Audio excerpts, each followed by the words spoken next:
안녕하세요. 한 주 동안 잘 지내셨어요? 강사 조기양입니다. 장마라고 비가 자주 온다 싶었는데 벌써 또 장마가 끝나고요. 이제 폭염 시작이라고 그러네요. 아주 더운 긴 여름이 될 거라고 하는데요. 작년에는 막 하늘이 구멍이 난 것처럼 막 거의 여름 내내 비가 막 쏟아 붓는 것처럼 내렸잖아요. 올해는 반대로 아주 또 긴 그런 폭염이 이렇게 되려나 봅니다. 코로나19만 해도 너무 힘든데 폭염까지 더해지니까 우리 어르신들 너무 힘드실 것 같아요. 바로 이럴 때는 제가 해드리는 또 이런 이야기 들으시면 답답한 마음이 좀 가시지 않을까요? 지난 시간엔 12띠 중에 맨 처음 등장하는 쥐에 얽힌 옛 이야기를 해드렸는데요. 오늘은 그 세 번째 순서인 호랑이띠에 얽힌 동물 이야기를 들려드릴게요. 호랑이가 가져다준 요술 보자기. 옛날에 어느 깊은 산 속에 어떤 총각이 혼자 살고 있었대요. 총각 혼자서 산비탈을 일구어서 곡식을 심고 나무를 해서 팔아서 겨우 입에 풀칠이나 하고 살았는데요. 집이라고는 단칸방에 화장실도 없어서 대소변을 보려면 뒷문을 열고 몇 발자국 걸어가 산에 대고 볼일을 봤답니다. 어느 추운 겨울날이었어요. 한밤중에 일어나 볼일을 보려던 총각은 너무너무 추운 나머지 뭐 몇 발자국 걸어 나갈 것도 없이 방문을 이제 열자마자 막바로 산 쪽을 향해 오줌을 넣었답니다. 그런데 마침 이 광경을 글쎄 산신령님이 보고 있었지 뭡니까. 어허, 저런 버릇없는 놈이 있나? 감히 산신령이 있는 산에 대고 오줌을 누다니. 화가 난 산신령은 불같이 화를 내며 당장 이 총각을 혼내주라며 심부름꾼인 호랑이를 불렀어요. 산신령의 명을 받은 호랑이는 쏜살같이 오두막집으로 내려와서 비싼 나무 그늘 밑에 그 덤불 속에 숨어 있었습니다. 이 총각을 혼내주려고 벼르면서 기회를 엿보고 있는데 마침 총각이 또 뒷문을 열어 젖히고는 오줌을 누는 것이었어요. 그걸 본 호랑이가 덤불 속에서 막 뛰쳐나오려고 할 때 총각의 혼잣말 소리가 들렸어요. 어이, 춥다. 난 찬바람을 막아주는 이런 오두막집이라도 있는데 이렇게 추운데 뒷산에 사는 우리 그 호랑이 영감은 얼마나 추우실까? 그 총각의 말을 들은 호랑이는 귀가 번쩍 뛰었어요.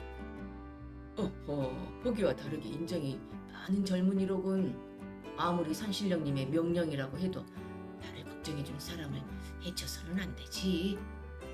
호랑이는 그런 생각을 하며 발길을 돌려 산으로 되돌아갔습니다. 그것을 안 산신령님이 왜 그냥 왔냐며 나무라자 사실을 아뢰니 뜻밖에도 마음이 따뜻한 사람은 해쳐선 안 된다며 잘했다고 칭찬을 해주었습니다. 며칠이 지난 어느 날 호랑이는 총각이 어떻게 사는지 궁금해져서 어두막에 가보았습니다. 마침 총각은 또 뒷문을 열어 젖히고 오줌을 누며 지난번과 똑같이 산에서 사는 호랑이 영감은 얼마나 추울까 그런 혼잣말을 했습니다. 호랑이는 그 다음 날도 또 그 다음 날 밤에도 그 총각을 찾아갔는데 그때마다 여전히 오줌을 누며 호랑이 걱정을 하는 것이었어요. 나 이렇게 걱정해주는 사람도 있다니. 이렇게 고마울 수가. 내가 도와줘야겠다. 이런 생각을 하며 호랑이는 산신령님에게 돌아가 말했습니다. 산신령님, 그 착하고 가난한 젊은이에게 보답으로 가족과 집을 만들어주고 싶습니다. 그러자 산신령은 호랑이에게 보자기 하나를 주었어요. 날이 어두워지자 호랑이는 보자기를 입에 물고 총각네 집으로 향했습니다. 가던 도중에 호랑이는 생각했어요. 보자기를 주려고 불쑥 나타나면 이 젊은이는 놀라서 기절할지도 모르겠다 싶었던 거죠. 그래서 날마다 나무하러 다니던 길목에 보자기를 놓아두기로 했습니다. 이튿날 지게를 지고 산에 오르던 총각은 길가에 떨어져 있는 보자기를 주워 어디에 쓸까 잠시 생각을 하다가 날씨가 추우니 머리에 두르면 따뜻하겠다 싶어서 머리에 둘렀습니다. 그리고 다시 산속으로 나무화로 들어갔어요. 한참 올라가고 있는데 갑자기 귀가 따갑도록 사람들 떠드는 소리가 들렸습니다. 사람은 하나도 없는데 어디서 소리가 나는 걸까 하고 둘러보는데 나뭇가지에 새 몇 마리만 앉아 있었을 뿐이었어요. 가만히 보니까 떠드는 소리는 참새들이 주고받는 소리였다는 걸 알게 되었어요. 처음엔 몰랐는데 보자기를 쓰면 새들이 하는 말도 다 알아들을 수 있다는 것을 총각은 알게 된 것입니다. 새들이 시끌시끌 서로 얘기하고 있는 것을 총각이 가만 귀를 기울여 들었죠. 그랬더니 놀라운 얘기를 하는 겁니다. 거기 채부전에 금실 아씨 있지? 아유 답답해서 못 보겠어. 약도 손도 못 쓰고 죽을 날만 기다리고 있대. 그 안채 그 역마루 밑에 있는 천년 묵은 지네 때문인데 그것도 모르고 말이야. 그 지네를 쇠젓가락으로 집어서 끓는 기름에 던져 죽이면 병에 씻듯이 나을 텐데. 그 말을 들은 총각은 당장 아랫마을 최부자를 찾아가 자기가 따님의 병을 고치겠노라고 당당하게 말했습니다. 총각은 최부자에게 가마솥에 기름을 넣어 팔팔 끓이고 끓이라고 일렀어요. 그리고 총각은 쇠젓가락을 들고 사다리를 타고 지붕 위로 올라갔습니다. 용기를 내 용마루를 걷어내니 그곳에서 절구공이만한 지네 한 마리를 잡았어요.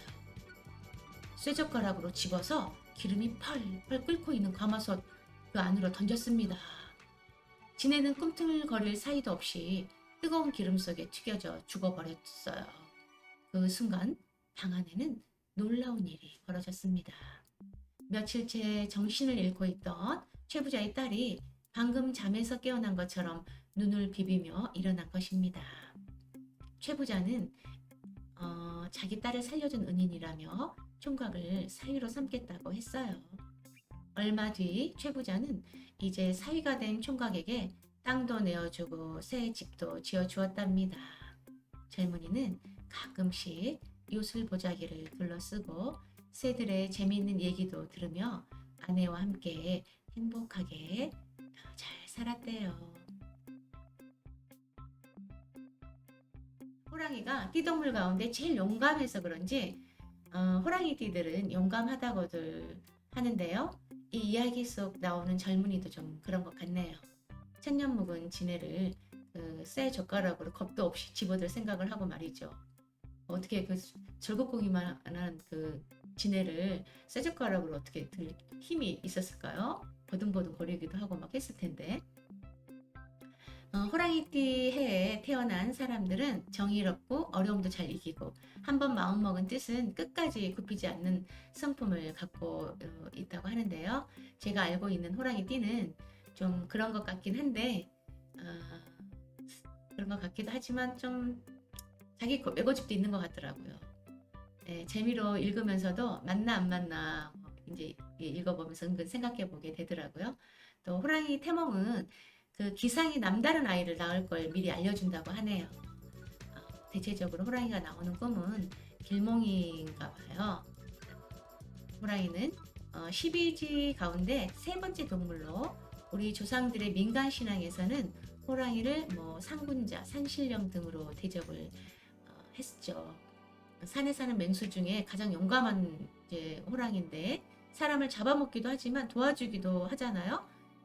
우리나라에는 호랑이와 관련돼서 전해 내려오는 그런 이야기가 많은데 단군 신화에도 호랑이 얘기가 나오죠. 우리 조상들은 또 호랑이가 잡기를 쫓는 능력을 가지고 있다고 생각을 해서 해마다 음력 1월이면 호랑이 그림을 대문에 붙이고 이날에는 여자들은 밖에 안 나갔다고 합니다. 혹시 우리 어르신들 이런 풍습이 기억이 나세요? 저는 호랑이가 그려진 족자 그림을 걸어 놓는 건 이렇게 생각이 나는데 여자들이 밖에 안 나가고 이런 건 사실 들어본 적은 없거든요. 근데 책에는 그렇게 나와 있더라고요.